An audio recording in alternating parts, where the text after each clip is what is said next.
Hi, my name is Jen Buckley, and I'm here today to give you a few tips on how to email your teacher. Let's get started. Every student in Edina Public Schools is given an email account. You can access this through the sign-on portal that you use to get to Moodle. Once you open up your Gmail account, you're going to go to the red button in the left-hand side of your screen and click Compose. A tiny box will appear on the right-hand corner of the screen. For our purposes, I'm going to hit this arrow so that it fills the entire screen. The first thing you'll want to do is type in your teacher's address. The great thing about using your school email is that all your teacher's addresses are already populated in the program, so you don't even have to look for it.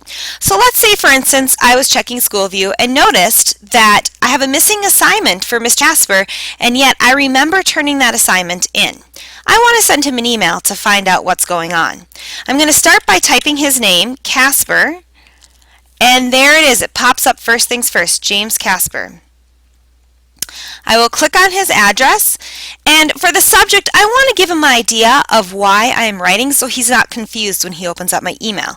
So I'm just going to write question about missing lab report. Okay. Now, it's always important to identify who you are and what class period you're in. What's nice about using your school email account is that it will automatically send your teacher your first and your last name. However, you're still going to want to identify yourself in your email. But first, before you do that, you need to greet your teacher. An easy way to do that is to say, "Dear Mr. Casper," or "Mr. Casper." In this case, I'm just going to start out by saying Mr. Casper. Please don't start your email saying, "Hey," or "Hi." That's fine for greeting your friends, but not for greeting your teachers. Next, I'm going to identify myself and my question. This is Jen Buckley from your 7-8A science class. My parents and I were just going over SchoolView and noticed that my white powder lab is marked as missing. I was absent on the day you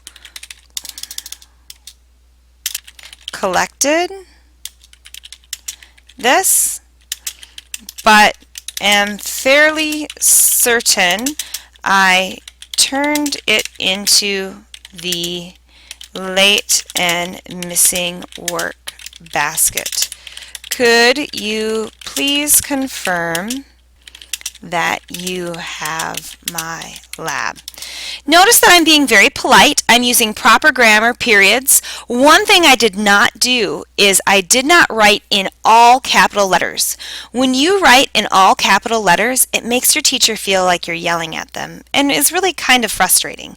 So had I written, I turned it into the late and missing work basket in all capital letters, Mr. Casper is going to think that I'm yelling at him.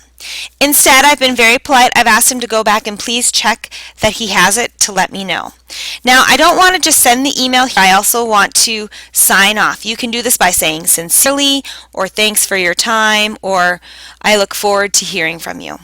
I'm going to just use thank you, and I'm also going to include my name again. Now I'm going to go ahead and click send, and this is a very polite email that Mr. Casper will receive. I should receive a response from him very shortly. Thanks for taking the time. Please remember the steps of addressing your teacher, being polite, using proper grammar, and of course signing your name.